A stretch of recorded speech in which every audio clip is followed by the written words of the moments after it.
Hello, my fellow project managers. I hope you're doing well. It's been a while. I have actually been busy, kind of busy traveling on the road. It's been roughly going to 2 years since I hit the road last.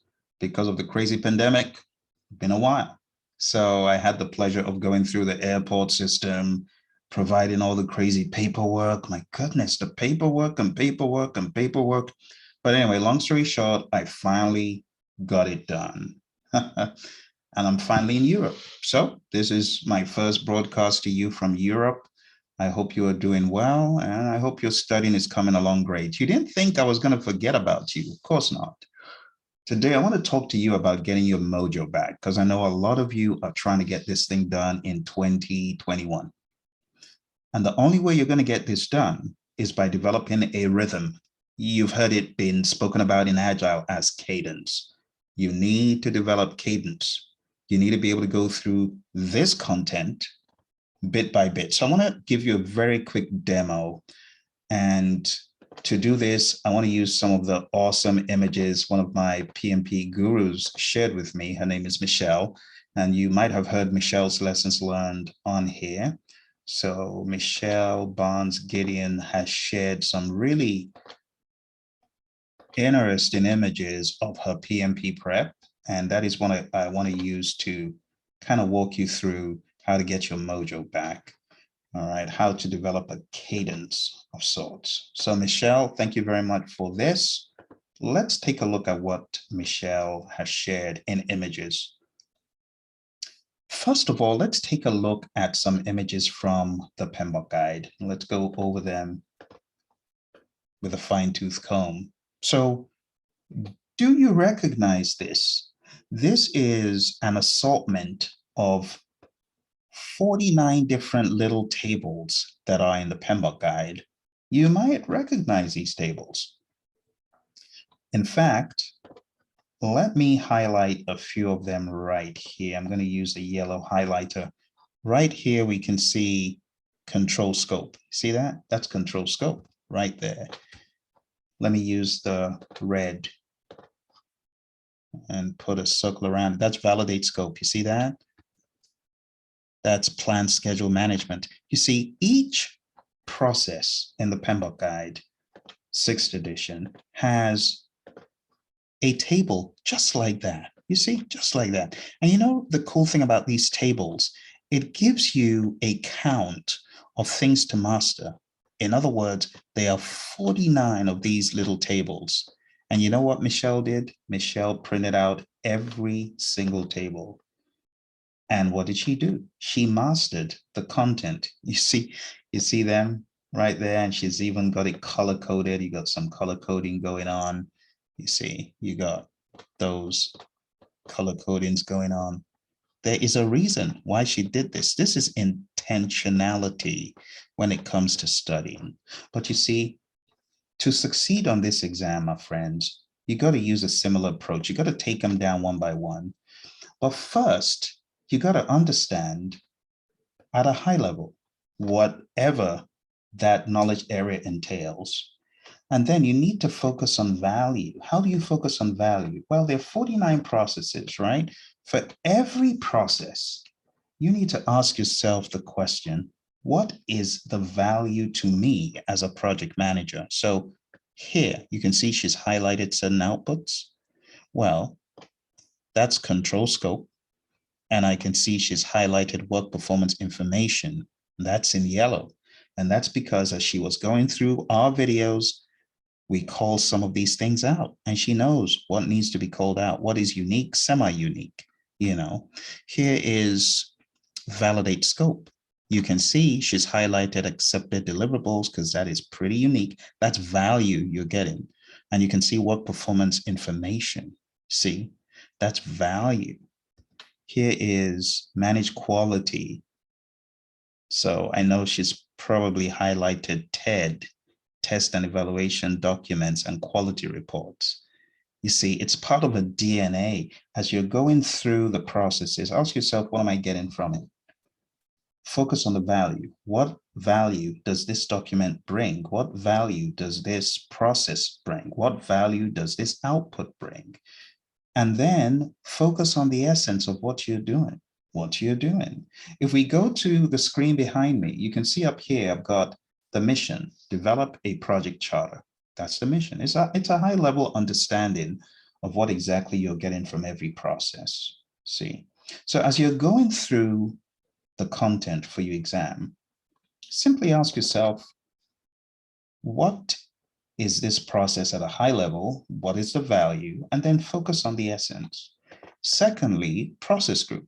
When you're focusing on process groups, focus on the possibility of interaction. So you can see right here, Michelle has printed out certain pages and she's color coded them. That's it. Print out the page, color code it, and go over and ask yourself, okay, how does this process interact with this? How does this process group interact with that? This stuff is in your PMBOK guide, believe it or not, it's there. Be innovative about it. Find out how the process groups interact. All right. Next thing I want to tell you is to choose your own adventure. And what do I mean? We all learn differently, but in order to learn well, choose the way you learn best, whether it is flashcards, right? Focusing on agile, especially Scrum and Kanban, core definitions, just like she did here. Each one of these is a stack of either definitions, things in Scrum, frameworks, definitions, and you can see the PMBOK guide and the Agile practice guide in the background. But this image encapsulates the amount of work that she put in. And the good thing about putting in work like this, you get to the point where you become a grandmaster, such that when you finally pass the exam, you're not going to be thinking about, oh, do I really know what I'm talking about? What should I do? No, those questions have already been answered as you prepared for the exam. So this is how to do it. The way to do it is to boss up and to roll up your sleeves. In my mind, I would say study a knowledge area a day, get that rhythm, a knowledge area a day, knowledge area a day. I know you might be wondering, okay, Phil, I want to do this. What do you mean by a knowledge area a day? Let me break it down plainly, because I've broken this down in the past, but I know some of you did not get to watch the video. Okay. So you can see behind me, I've got develop project charter. That is one process from integration. Now, if I'm studying, let's say today is my day for integration. When I say study a knowledge area day, first of all, open the PMBOK guide and take a look at the definitions of develop project charter. What do they say in develop project charter? Well, they say this process such and such under 4.1, right? And they say that the true or the real benefit, the benefit of this process is that the key benefit is the language, right? The key benefit of this process is blah, blah, blah, blah, blah.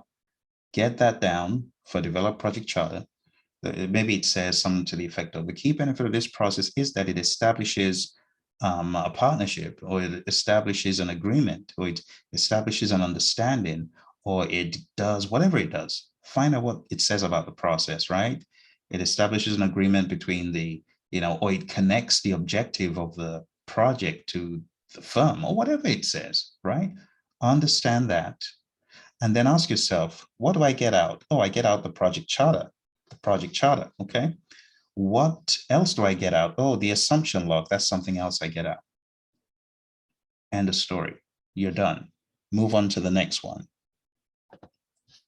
Develop project management plan. Okay, what am I doing here? I'm assembling all subsidiary plans and baselines. What am I getting out? Project management plan. Okay, go a little bit deeper. This is the first coat of paint you're putting on. Okay, then move on. Director managed project work. Okay, what am I getting from here? Oh, there's some stuff up there. Deliverables, work performance data, issue log. Those are unique. What am I doing? I'm executing the work in the project management plan. Wrap your mind around that at a high level and then move on. Next, manage project knowledge. Okay, what am I doing? I'm managing the flow of knowledge within the project. What am I getting out? Okay, that thing over there, lessons learned register. That's a major thing that's unique. What value does it add to me on the project? Okay, the lessons learned register, it encapsulates lessons learned, things that my team has learned, things that I've learned to make sure that we don't repeat the same foolish mistakes in the future, and to learn what went well, to repeat those things that actually did work. That's why. Then you move to the next one. Next one is monitor and control project work. What are we getting out over there? Work performance reports. What are we doing? Monitor and control work across the entire project. Getting work performance reports, that's a big deal. Those reports are going to add value to clients, to customers, stakeholders, to help them know what is happening on the project. Then you move to the next one, perform integrated change control. What is the mission in this one? The change control board approves or rejects change requests. Outcomes of change reviews are documented in the change log. It says it up there, right? When you got that understanding, next, what am I getting out of this? Oh, approve change requests. That's one of the major things. And project documents updates, change log, okay? You've got to that understanding, you move on. All right, finally close project or phase. What are we doing here? We are transitioning the deliverables to the customer and carrying out a final lessons learned for phase or project as a whole. What am I getting out? These things. See, final product, service, or result transition, final report. Those are the major unique ones.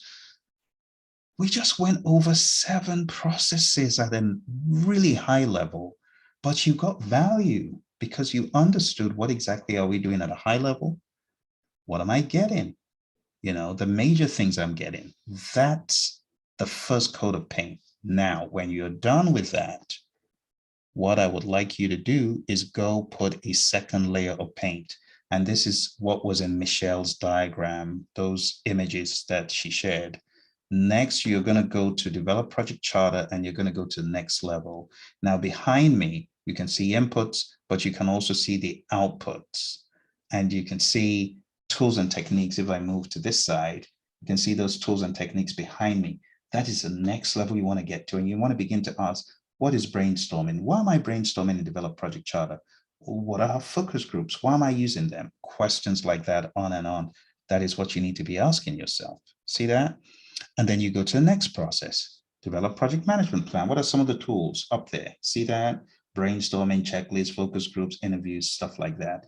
The inputs and the outputs, you see inputs and outputs go into a deeper level. Ask yourself, okay, is there a sub input here? Okay, there are none, but just try and understand it to a more granular level. You see that? And then when you get done with that, you go to the next level, direct and manage project work. Okay, there's a bunch of tiny little sub bullets. Do I know what those are? What about that way? A bunch of sub bullets. Do I know what those are? Okay, it says PMIS, Project Management Information System. What is that? Understand it at a medium level, move on. Manage project knowledge. Okay, some inputs. Do I know what these items are? Do I know what that output is? And active listening, facilitation. Why would I be using these? Okay, because I'm working with people trying to understand the lessons learned. That's how you need to be thinking. Then the next one, you see, we're going down to a more granular level, and you do this for all of them. You do this for every single one until you get to the end and you get to close project or phase and you see, oh, regression analysis. That's the second bullet under data analysis. What is a regression analysis? You ask yourself the question, you say, oh, it helps me rationalize why I arrived at the solution I did, the solution that's documented in that thing called the final report. You see, you're tying it all together. And then when you have tied it together like this a few times, you get better and better and better. And then you ask yourself, okay, taking a look at the 5 process groups, do I really know what this knowledge area is about? Can I go through the 5 process groups and drop the right knowledge area process in each bucket? For example, if I was in integration, I would say, okay, initiating, that's develop project charter, planning, that's develop project management plan, executing, that's direct and manage project work, manage project knowledge, monitoring and controlling, that's monitor and control project work, closing, close project or phase. You see what I'm saying? PMI isn't going to ask you rote questions like this, but this helps you get the content down and to master it. And this is really more important than anything else. It's not just about passing an exam. Many people can pass an exam, but can they deliver when you put them in front of a PMO, in front of a client, to actually make stuff happen, to be a change agent? I dare say a lot of folks may find it hard because they don't have this information at their fingertips. They haven't absorbed the essence of it. You need to absorb the essence of it. That's all I'm saying. When it comes to WPD, WPI, WPR, understanding the flow and the understanding helps you in the real world beyond passing an exam. A lot of people go for interviews, a lot of PMPs, but not every PMP gets a job. Why? Because it's those who can pragmatize it, make it practical. But to make it practical, you got to know it first, right? So I want to encourage you to really know your stuff well. And the more you go through it, chapter by chapter, not just integration, do the same for scope, understand your WBS, the essence of it, the processes of scope, the processes of schedule, right? The processes of cost, everything, all the way on down, just like that, chapter by chapter. These are topics you already know, right? This is bringing it to your mind, quality, going down every knowledge area and seeing things that you in the beginning were clueless about, but now you're like, oh, I got this. I can explain this whole thing to you. Same for resources, communications, risk, right? Procurement. I'm telling you, real deep understanding of process is going to become a lost art. It will, because it's becoming less and less prominent. But guess what? More and more companies are needing it. You see, there's nothing wrong in process. You're still going to encounter this in the real world. The more you know about it, the better you are going to get. So I encourage you, know your processes, get them down pat. A knowledge area a day keeps the PMP exam blues away. Before you know it, you will be a PMP guru. You'll be totally there, but don't give up. Just keep putting one block on top of the other, day by day. You get to the point where you feel very comfortable about this. You know the language, and then you're able to demonstrate an awareness of how people, process, and business interact. Because that's what the questions are going to find out. Are you capable in the people piece, whether in the world of agile or in the world of predictive or hybrid, right? Can you relate with people on every front, on every level? Can you man the process? Do you know how to make it happen? Can you run a project management office if you're the only one at the helm? Would you know what to do? Would you understand which templates are important? Would you be able to set the team on the right course for success? And do you understand the importance of knowing the business? What steps would you take in various business circumstances? That's what your exam is going to test you on. Am I making sense? All right. So with that said, I want to give you one more perspective, one simple perspective to taking a look at your exam. In fact, I want to show you some pretty straightforward questions, very simple, very straightforward, but they are not process heavy.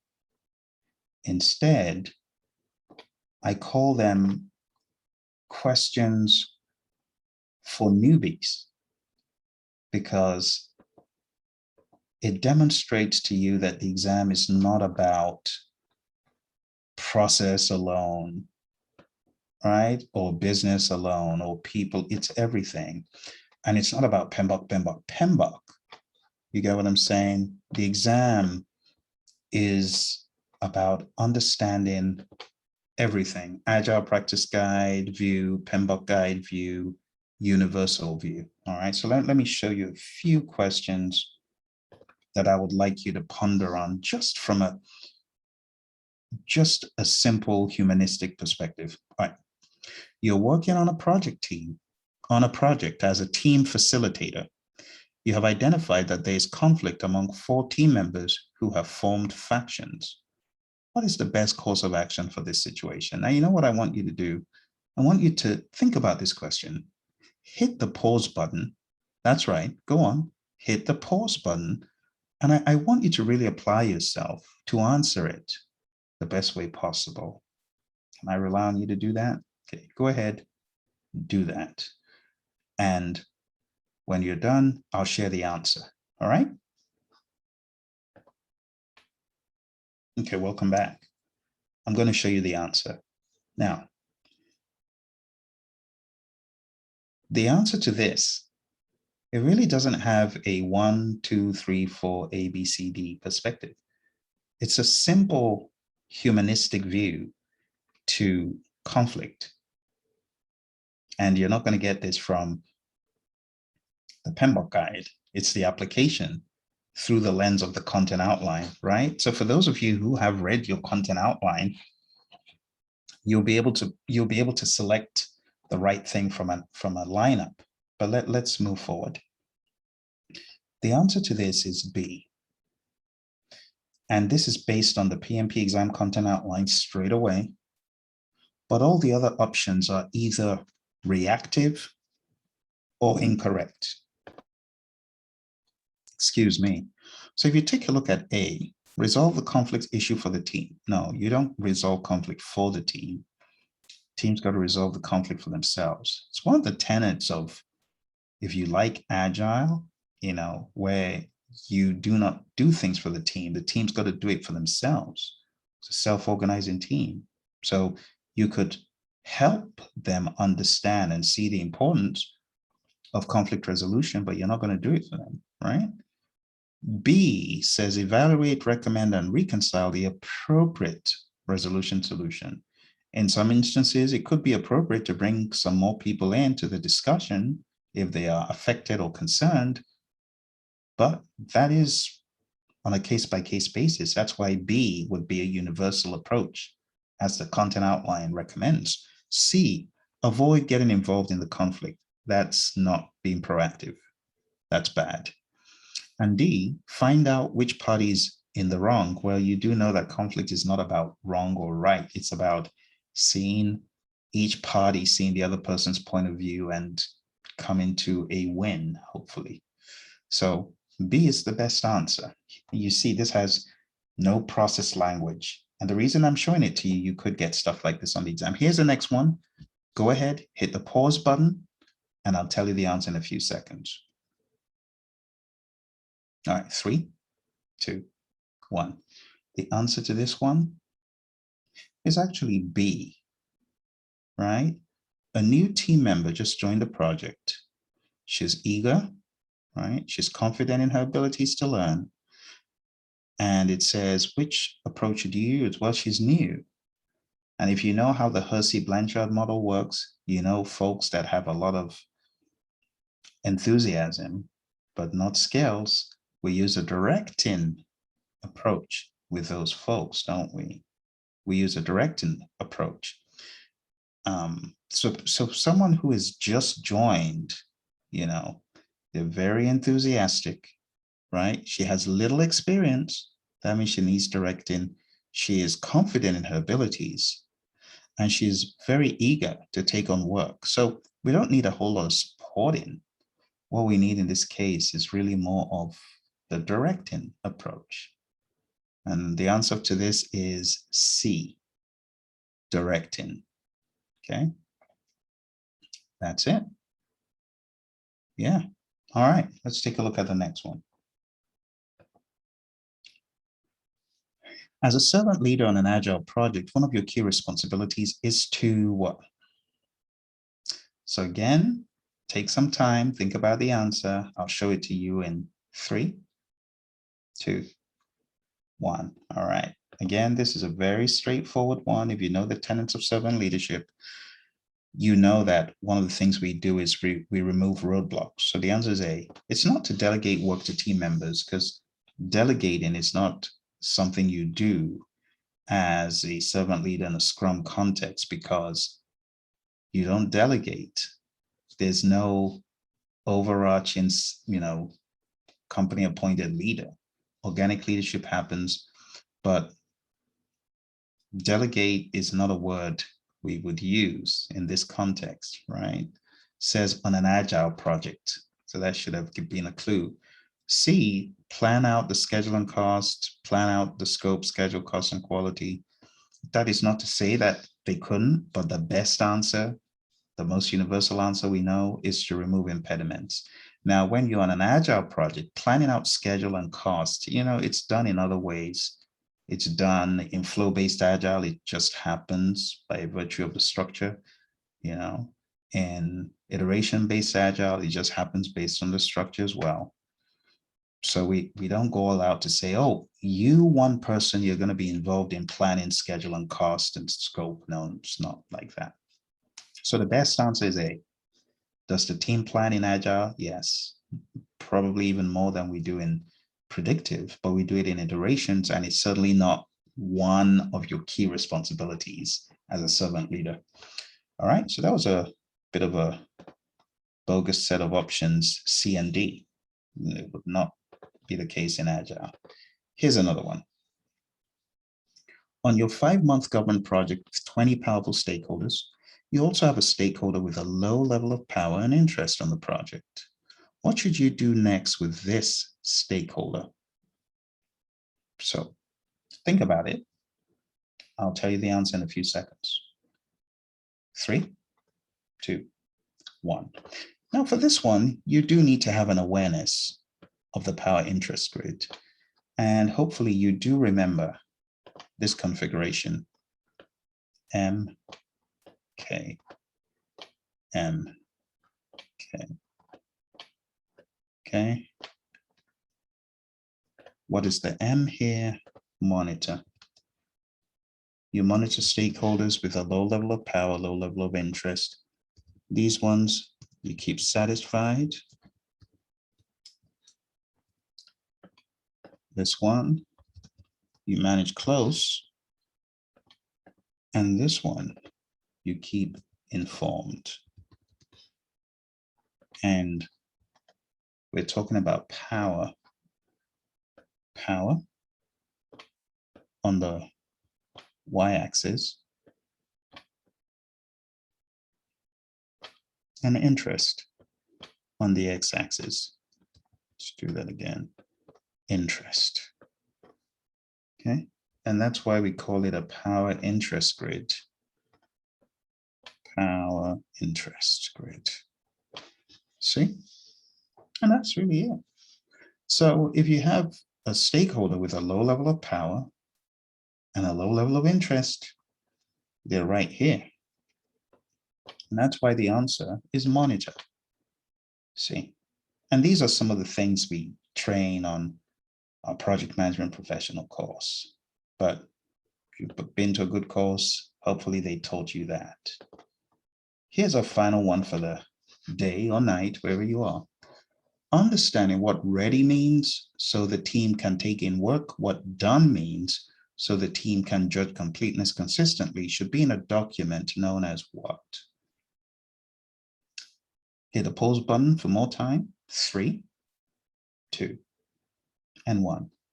All right, so the answer to this is in the PMBOK guide, the Agile Practice Guide, I beg your pardon, page 50. And this is really talking more about the team charter, the team contract, social contract, all same thing. See? And the answer is C, social contract. All right. Now, believe it or not, I just went over with you a selection of 5 questions, simple questions from the people piece of my quick questions. All right. So this is people. What I would like you to do is go over the PMP exam content outline. You'll see references to each of these kind of buried because that's where this is from. Okay. As you get ready for your exam, one more time, do not forget, you got to know your processes. Okay. But don't forget, in addition to knowing the processes at this high level, you also need to know what I call the 80-20 rule for the PMBOK guide, and that's exemplified in what I call the PMBOK guide mainline. There are 11 processes out of the 49 that show you a line of best fit across everything. I'm talking about the ones on the screen. I want you to take a screenshot of this, and I want you to try to combine them arrow by arrow so that you can draw out the flow with the inputs and outputs. If you haven't watched my video on the PMBOK Guide mainline, you should just Google it. You're going to find my PMBOK Guide mainline video that shows you how the processes are intertwined. Develop project charter connects to develop project management plan, that connects to direct the managed project work and monitor and control project work. Also links to manage project knowledge. Everything is interlinked, inputs and outputs interlinked for many of the processes. But ultimately, you're going to get to deliverables, verified deliverables, accepted deliverable, final product, service, or result transition. You're going to see how these 49 processes can be whittled down to the essential 11. And when you understand how these flow, you have a baseline that you can plug everything else into. I call it the PMBOK Guide mainline, all right? If you haven't watched the video, you might want to just Google it or just search for it on YouTube, and you'll be able to watch the PMBOK Guide mainline. Trust me, it will help you. It'll help you a whole lot, okay? So that is a summary, my friends, for today. I appreciate you joining me. It's time for us to shut it down. In closing, I just want to let you know, if you're getting ready for the exam and you're wondering where to start from, maybe you've heard the 7th edition is coming out, and maybe for some reason you're freaking out about the 7th edition. I want to give you some good news and perspective. For those students who are joining our hybrid project management training for the 7th edition, which is starting this weekend, if you go to hybridprojectmanagement.com, sign up for this course, because those of you who are still working on your PMP, you're going to get a 1-month freebie, which will give you access to hundreds of hours of video that you can go on and watch and beef up and tool up and get wired for this exam. So I haven't announced this previously, but those of you who are getting ready for the PMP exam, you also have an optional 1 month to work on our learning system to prepare using other videos. So signing up to learn about the 7th edition might actually be a great idea for some of you, because it's coming with PMP training coaching, all right? So go on down to hybridprojectmanagement.com, okay, if that's something of interest to you, and let's see you there. Roy and I will be training you from an agile, hybrid, predictive perspective. It's happening this weekend, all right? Thank you very much for joining me. I wish you all the best. You won't hear from me as much, but you hear from me every now and again. All right, until I'm back. You take care. Bye for now.